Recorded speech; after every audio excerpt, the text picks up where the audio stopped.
Hello बेटा, ये आपका नेक्स्ट वीडियो है, प्रोटीन सिंथेसिस का सेकंड वीडियो है। तो इसमें मैं सबसे पहले आपको बताऊंगी ट्रांसक्रिप्शन। इस प्रोसेस में हम क्या समझने की कोशिश करेंगे, ट्रांसक्रिप्शन। ठीक है, तो ट्रांसक्रिप्शन देखिए, ये जो आपको दिख रहा है यहाँ पर, ये क्या है, ये डीएनए की स्ट्रैंड है। ठीक है, डीएनए की दो स्ट्रैंड हैं, एक ये है और ये है। ठीक है, एक नीचे वाली है और एक ऊपर वाली है। ठीक है, ये आपको समझ में आ गया होगा। तो मैंने आपको पहले वीडियो में बताया था कि ट्रांसक्रिप्शन का प्रोसेस है वो क्या होता है, रेप्लिकेशन ऑफ डीएनए, यानी डीएनए के स्ट्रैंड का टूट जाना या बीच में सिंगल स्ट्रैंड में इसका कन्वर्ट हो जाना। ठीक है, तो इसी प्रोसेस को हम यहाँ पर पढ़ेंगे। तो देखिए कि यहाँ पर सबसे इम्पॉर्टेंट चीज़ है यहाँ पे आरएनए पॉलीमरेज एंजाइम।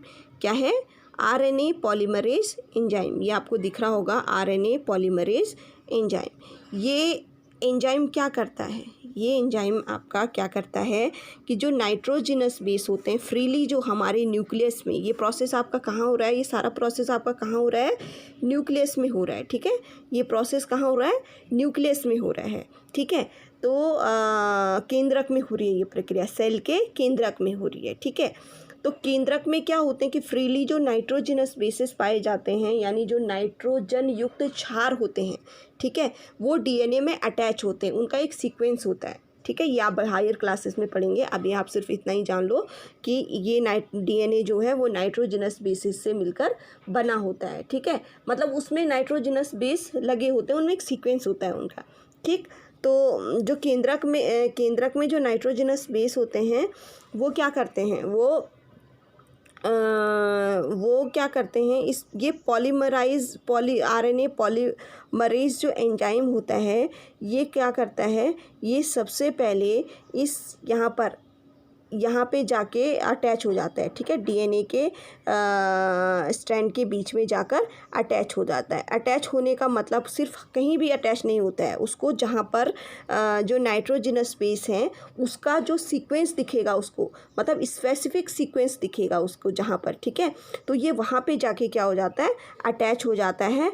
और अटैच होने के बाद क्या करता है, इसको इस तरीके से, जो इस डायग्राम आपको ये दिख रहा है, तो इनके बीच में हाइड्रोजन बॉन्डिंग होती है, तो ये हाइड्रोजन बॉन्ड को क्या कर देता है, तोड़ देता है। जैसे कि आपको इस डायग्राम में दिख रहा है, मैंने यहाँ पे गैप छोड़ा है, ये देखिए ज़रा, आपको आई होप समझ में आ रहा होगा। ये मैंने गैप छोड़ा है इन दो डंडियों के बीच में। तो एक्चुअली ये जो स्ट्रैंड है ना, दोनों ये हाइड्रोजन बॉन्ड से जुड़ी हुई रहती हैं। ये जो डीएनए की स्ट्रैंड होती हैं ये हाइड्रोजन बॉन्ड से जुड़ी हुई रहती हैं, ये हैं हाइड्रोजन बॉन्ड्स। ठीक है, तो ये हाइड्रोजन बॉन्ड बीच में टूट जाते हैं, किस कारण, आरएनए पॉलीमरेज एंजाइम के कारण टूट जाते हैं। और टूट जाने के बाद यहाँ बीच में इस तरीके से एक सिंगल स्टेप हो जाती है और ऐसे एक अलग से एक सिंगल स्ट्रैंड बनने स्टार्ट हो जाती है, नई स्ट्रैंड। ठीक है, तो जो ये नाइट्रोजिनस बेस होते हैं जो केंद्रक में उपस्थित होते हैं, वो यहाँ पर जुड़ना शुरू हो जाते हैं, इस स्ट्रैंड में जुड़ना शुरू हो जाते हैं। अलग से बनाते हो ऐसा एक डायग्राम, इस तरीके से एक स्ट्रक्चर बनना स्टार्ट हो जाता है। ठीक है, इस तरीके से एक जो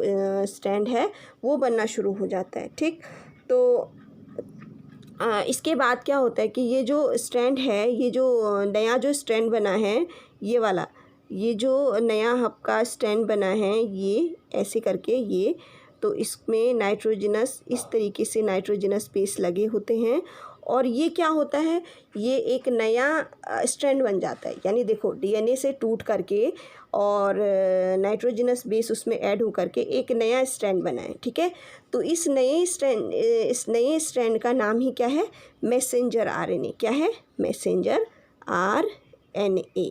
ठीक है, इसका नाम मैसेंजर आरएनए क्यों है, इसका नाम मैसेंजर आरएनए इसलिए है क्योंकि ये एज ए मैसेज की फॉर्म में बाहर निकलता है केंद्रक से। ठीक है, ये केंद्रक से एक मैसेज की फॉर्म में बाहर निकलता है। कौन से मैसेज, जो नाइट्रोजिनस बेस का सीक्वेंस होता है, उस मैसेज को कोड में कन्वर्ट करके, ठीक है, ये अपने साथ ले जा रहा है, अपने साथ इस मैसेज को ले जा रहा है और केंद्रक से बाहर निकल आता है। ठीक है, अभी ये जो सारी प्रक्रिया है ये सब किस में होती है, केंद्रक में होती है। आई होप आपको ये चीज़ समझ में आ गई होगी कि रेप्लिकेशन ऑफ डीएनए क्या हुआ और इससे नए आरएनए का कैसे निर्माण हुआ, कैसे मैसेंजर आरएनए का निर्माण हुआ। ठीक है, वैसे तो ये प्रक्रिया बहुत जटिल है, आपके मतलब बहुत ज़्यादा इसमें बहुत स्टेप मैंने मिस कर दिए हैं, पर मैं आपको सिंप्लीफाई करने के लिए जस्ट आपको एक जनरल नॉलेज के व्यू से मैंने ये टॉपिक आपको समझाया है। ठीक है, अब हम नेक्स्ट वीडियो में मिलेंगे आपसे